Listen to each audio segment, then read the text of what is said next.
Good evening, everyone. Thank you for joining us again this evening for our moment of holy.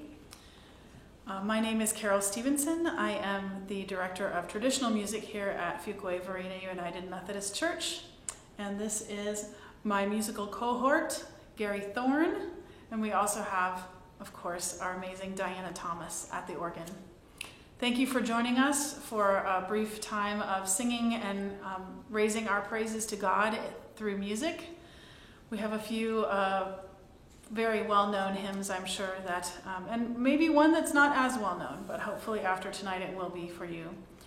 Let's start tonight by singing together a very well-known hymn from our United Methodist hymnal, Come Thou Fount of Every Blessing. It's United Methodist hymnal number 400.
Thank you so much for joining us. Let us continue on to our next hymn, which is Be Still My Soul. I have some information I'd like to read you about the history of this hymn. Be still and know that I am God. I will be exalted among the nations. I will be exalted in the earth. That's from Psalm 46, verse 10. Spiritual revivals throughout history have always been accompanied by an outburst of new song. This was especially true of the 16th century Reformation movement, when following centuries of dormancy during the Middle Ages, congregational singing was rediscovered. However, by the 17th century, the church was once more cold and non-evangelistic. Again, God lit the fires of revival in the latter half of that century with a movement known as the Pietistic Revival in Germany, which was similar to the Puritan and Wesleyan movements in England. The Pietistic movement also gave birth to many rich German hymns, one of which incorporates the contributions of 3 people. Katharina von Schlegel was the outstanding woman of this revival movement. Little is known of her other than that she was a Lutheran and may have been the canoness of an evangelical women's seminary in Germany. However, we do know that she contributed a number of lyrics to a collection of spiritual songs published in 1752. Approximately 100 years after it was written, this hymn text was translated into English by Jane Borthwick, a scholar noted for her fine work in translating German texts. This hymn tune is an arrangement of one movement from Jean Sibelius's Finlandia. Sibelius was Finland's best-known composer, and his music is generally characterized by a strong nationalistic fervor. God has used the talents of these three individuals from different lands to provide his people with a hymn that teaches so well the biblical truth that we all need to relearn daily. They that wait upon the Lord shall renew their strength. Let's sing together, Be Still My Soul.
Love that hymn.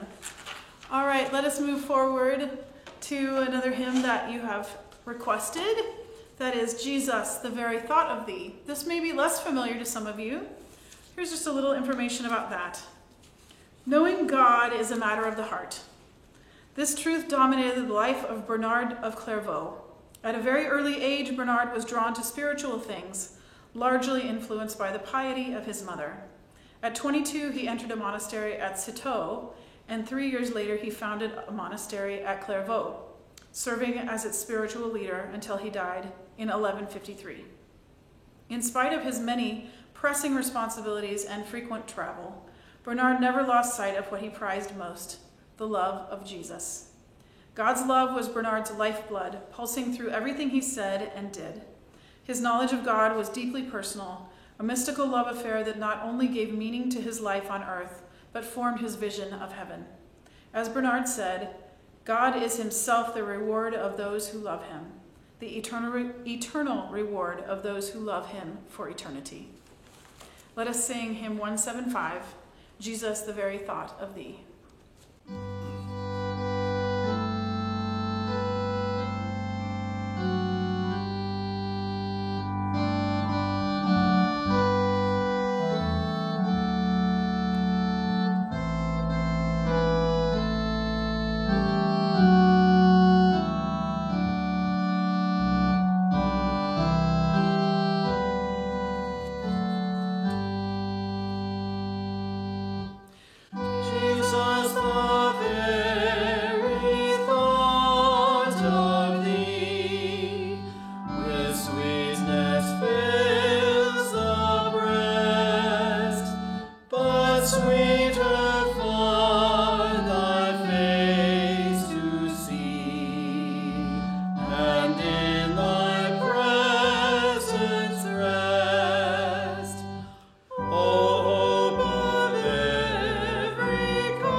Let us join together in one more hymn this evening, and let me read a little bit to you about that. This last hymn will be hymn 128, He Leadeth Me. The Civil War was being waged, and the outcome was still uncertain. Joseph Gilmore, pastor of Philadelphia's First Baptist Church, wanted to turn his people's attention away from the unsettling news of the war to the security of God's guidance in all things. Sounds a little like what we're going through right now. So he turned to Psalm 23 for his text. The important thing, he said, is to know that God is leading, no matter how or where he leads us. After the service, Gilmore went to a deacon's home, and the conversation continued to revolve around the blessedness of God's leading. As others went on talking, he took out a pencil and wrote the words of this hymn, gave it to his wife, and forgot about it. 3 years later, he was a pastoral candidate for a church in Rochester, New York. Since he was unfamiliar with the church's hymnal, he began leafing through it and spotted the hymn, He Leadeth Me, his own hymn. Without his knowledge, Mrs. Gilmore had sent the words to a Christian periodical which had them set to music. Gilmore later commented, "That was the first time I knew that my hymn had found a place among the songs of the church. For those who are led by the Lord, there are often delightful surprises." Let us finish our time together with He Leadeth Me.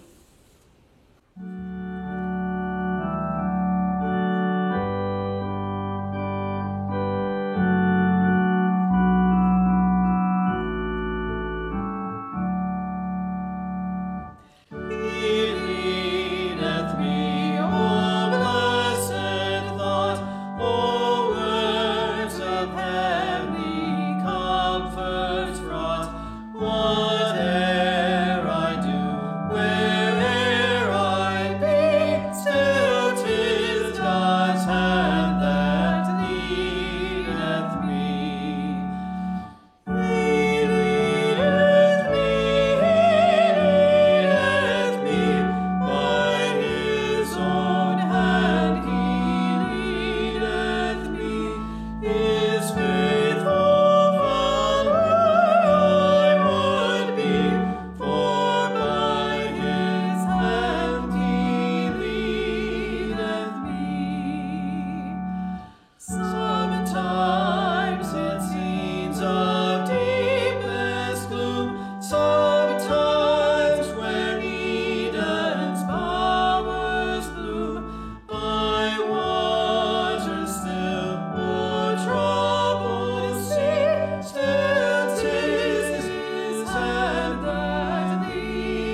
Thank you so much for joining us this evening, for raising your voices, your hearts, and your praise to God.